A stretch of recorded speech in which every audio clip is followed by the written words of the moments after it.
بسم اللہ الرحمن الرحیم۔ السلام علیکم ورحمۃ اللہ وبرکاتہ۔ رب شرح لی صدری ویسر لی امری واحلل عقدۃ من لسانی یفقہوا قولی۔ ترجمہ قرآن مجید کا سلسلہ آگے بڑھاتے ہوئے آج ہم سورہ توبہ کی آیت نمبر 118 سے 121 تک کا ترجمہ پڑھیں گے۔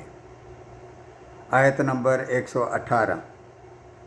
اور 3 شخصوں کے حال پر بھی جن کا معاملہ ملتوی چھوڑ دیا گیا تھا، یہاں تک کہ وہ زمین باوجود اپنی فراغی کے ان پر تنگ ہونے لگی اور وہ خود اپنی جان سے تنگ آ گئے، اور انہوں نے سمجھ لیا کہ اللہ تعالیٰ سے کہیں پناہ نہیں مل سکتی بجز اس کے کہ اسی کی طرف رجوع کیا جائے۔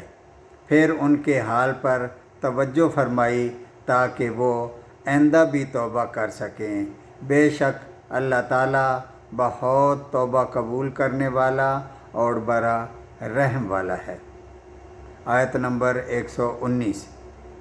اے ایمان والو، اللہ تعالیٰ سے ڈرو اور سچوں کے ساتھ رہو۔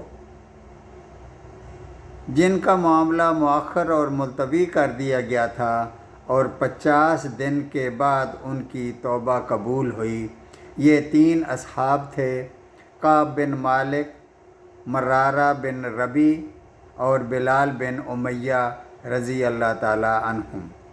یہ تینوں نہایت مخلص مسلمان تھے۔ اس سے قبل ہر غزوے میں شریک ہوتے رہے۔ اس غزوہ تبوک میں صرف تساہلاً یعنی محض سستی کی وجہ سے شریک نہیں ہوئے۔ بعد میں انہیں اپنی غلطی کا احساس ہوا تو سوچا کہ ایک غلطی تو پیچھے رہنے والی ہوئی، لیکن اب منافقین کی طرح رسول اللہ صلی اللہ علیہ وآلہ وسلم کی خدمت میں جھوٹا عذر پیش کرنے کی غلطی نہیں کریں گے۔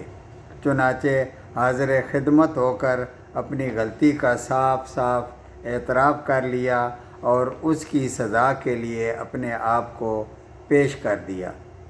نبی کریم صلی اللہ علیہ وآلہ وسلم نے اس معاملے کو اللہ تعالیٰ کے سپرد کر دیا کہ وہ ان کے بارے میں کوئی حکم نازل فرمائے گا۔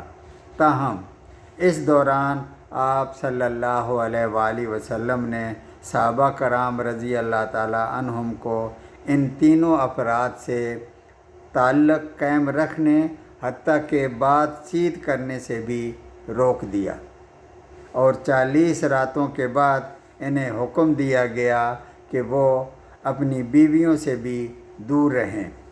چنانچہ بیویوں سے بھی جدائی عمل میں آ گئی۔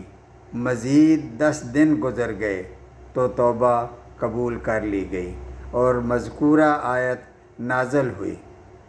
بڑے ہی سخت سوشل بائیکاٹ کے بعد انہیں 50 دن گزارنے پڑے۔ سچائی ہی کی وجہ سے اللہ تعالیٰ نے ان تینوں صحابہ کی غلطی نہ صرف معاف فرما دی بلکہ ان کی توبہ کو قرآن بنا کر نازل فرما دیا۔ اس لیے مومنوں کو حکم دیا کہ اللہ تعالیٰ سے ڈرو اور سچوں کے ساتھ رہو۔ حدیث میں آتا ہے کہ مومن سے کچھ اور کوتاہیوں کا صدور تو ہو سکتا ہے لیکن وہ جھوٹا نہیں ہو سکتا۔ آیت نمبر 120۔ مدینہ کے رہنے والوں کو اور جو دیہاتی جو ان کے گرد و پیش میں ہیں ان کو یہ زیبا نہیں تھا کہ رسول اللہ صلی اللہ علیہ وآلہ وسلم کو چھوڑ کر پیچھے رہ جائیں، اور نہ یہ کہ اپنی جان کو ان کی جان سے زیادہ عزیز رکھیں۔